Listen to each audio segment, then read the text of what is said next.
Is this you? You're struggling for form, unsure what you're doing wrong, you're overthinking, struggling to make the right decisions, you're drowning in negative emotions, you're lacking confidence, feel high anxiety, you go to training, find inconsistent performances and go through the motions, yet feeling unorganized and find yourself not making any progress that ultimately leaves you feeling demotivated. Well, if you said yes to any of those, then you're going to want to hang around and watch this video, because today I'm going to show you the number one habit that will help you improve your mindset, your mental performance, and help you become an unstoppable athlete. I'll show you what this habit is, why it's so important, when to do it, and how to get started. So let's get into it. But first, let's talk about one of the greatest tennis players of all time, Serena Williams.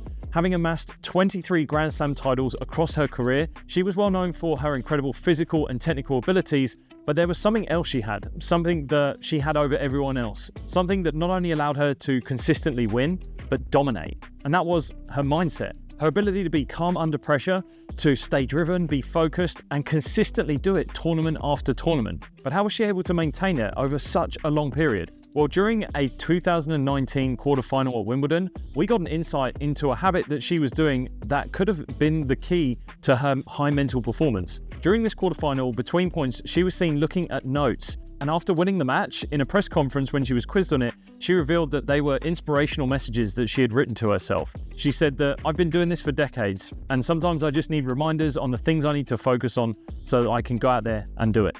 And this revealed a habit that could have been an ingredient in her secret sauce to her recipe of an incredible career. A habit that, if done well, can turn the elite into super elite. And that is journaling.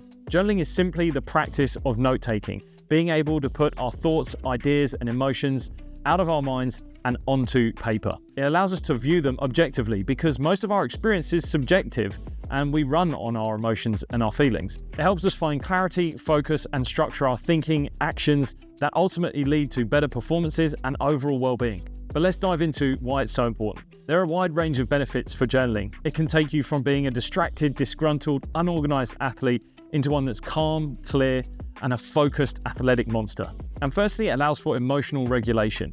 Journaling allows us to detach and get our general thoughts and moods onto a page. When we detach ourselves from these experiences, we actually understand them a lot more. Think of it like hovering over yourself in a helicopter. You're viewing your experiences for exactly what's happening to you. You're not in them, you're just seeing them for what they are. When you're able to put your emotions on a page, you can label them, whether that's anxiety, anger, excitement, sleepiness, whatever it might be. You detach yourself away from the emotions themselves. And by labeling our emotions, we make them real, which means that we can actually start to do something about them. You view your emotions, you can see them, and know what best action you need to take in order to deal with them. The first step to understanding our emotions and moods is being able to be aware of them. And journaling provides just that. It develops our emotional intelligence and our problem-solving capabilities. You're able to work your way through your own emotions and your moods, and then once you can do that, you can begin to teach others. And because it's so easy to get caught up in this negativity bias that our brain creates, journaling offers another benefit, which is positive reinforcement. While many of us may use journaling to get our innermost negative thoughts down, we can actually use it to remind ourselves of everything that we do well, our strengths, and what makes us really good. We're able to remind ourselves and reinforce all of these positive attributes about us. And this is really important for an athlete, because if you face a performance slump or maybe a lack of form, you need to find something that reminds you of when things were going well. And if you journal down what your strengths are when things were happening well for you, then you can go back to it because you've written it down on a page and you can remind yourself what to go back to. So journaling can help us unlock that growth and improvement. It provides mental clarity. We can start to organize and structure our days, weeks, months, maybe even years to set out towards the goals and targets that we want to achieve. We can also use it to review progress, make corrections, adjustments, and see where we might need to add or reduce something in our lives that will help us get towards our success. If we don't review, then we leave ourselves susceptible to working hard, but potentially in the wrong direction. Using a journal to review your progress can help make it super clear of what action and steps you need to take next to work towards those targets and dreams. Perhaps you've written out a goal or action that you're going to take. A journal acts as a great way to keep accountability so that you know if you're working towards it, or even act as a reminder as to what you need to do to get back on track. Overall, journaling doesn't just have these performance benefits.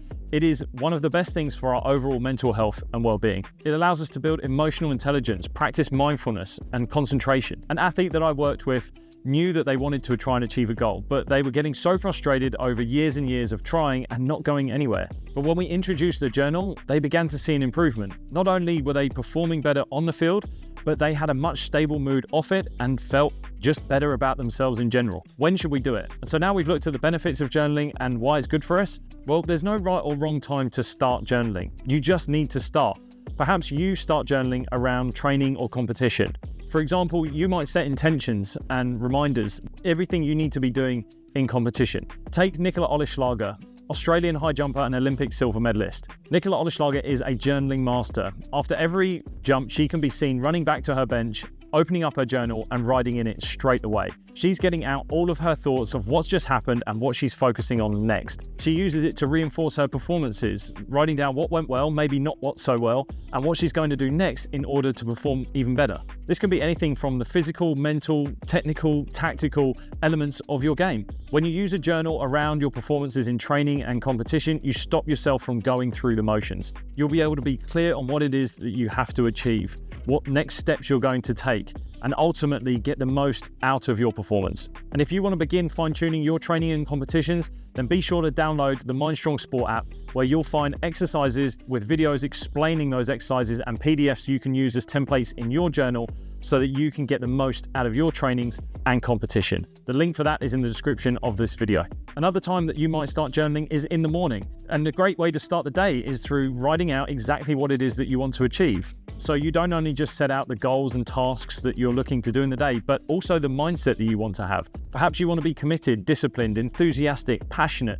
Whatever it is, putting your thoughts and intentions and ideas down on a page can set you up perfectly for the day. Journaling in the evening is a great way to review the day, to just get all your thoughts, emotions, and ideas out from that day and then start to plan what it is that you're going to do as soon as you wake up. So for me, when I go to bed, I'm ready and knowing that when I wake up, I know exactly what it is that I'm going to be doing. But generally, there's no best one time to journal. As I mentioned, it could be any moment for you. I personally used to take my journal around with me everywhere so that any moment when I wanted to write an idea, an emotion, a mood, something that happened to me, or I needed a reminder later on, I had my journal on me so that I could get it out of my mind and onto a page to remind me. So for you, you might find that you start journaling in small periods throughout the day.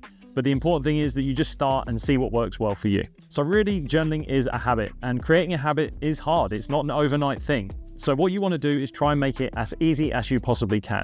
And this moves us on to our final and most important part in how do I get started? So first off, buy a journal in the first place. And you can have it on you all the time. You can keep it in your bag, put it by your bed. The idea is that you just want to have it there so that you have a reminder to use it. You don't want it hidden away in a bookshelf so that you're not going to use it and it'll gather dust and you'll never see it ever again.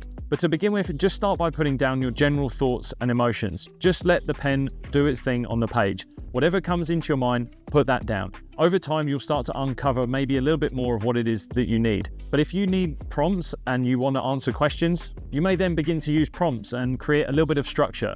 And so a really great place to start are 3 simple questions that I get all of my athletes to answer, which is number 1, what did I do well? Number 2, what did I not do so well? Number 3, what will I do tomorrow to improve? Those 3 questions are a great place to start at any time of the day if you just want to create a bit of structure in your journaling. You may start putting down those performance notes and reminders, exactly like I mentioned with Nicola Olleschlager. You can use it for making those notes in performance, the outcomes that you want to achieve, and just gentle reminders in training and competition. It'll remind you of the processes and tasks that you want to focus on that can easily be forgotten in the heat of the moment and when the pressure's on. I personally have my journal in my kit bag all the time so that at any moment when I had something to write down, whether it was technical, it might be a mental cue, a physical cue, I had it there ready to go so that the next time I turned up to training or competition, there were my reminders waiting for me. So there you go, the habit of journaling. Hopefully you can take it on board and start to work towards your goals, ambitions, and dreams, as well as improving your mental well-being. But if you want to develop this habit even further, then you're going to want to watch this video next.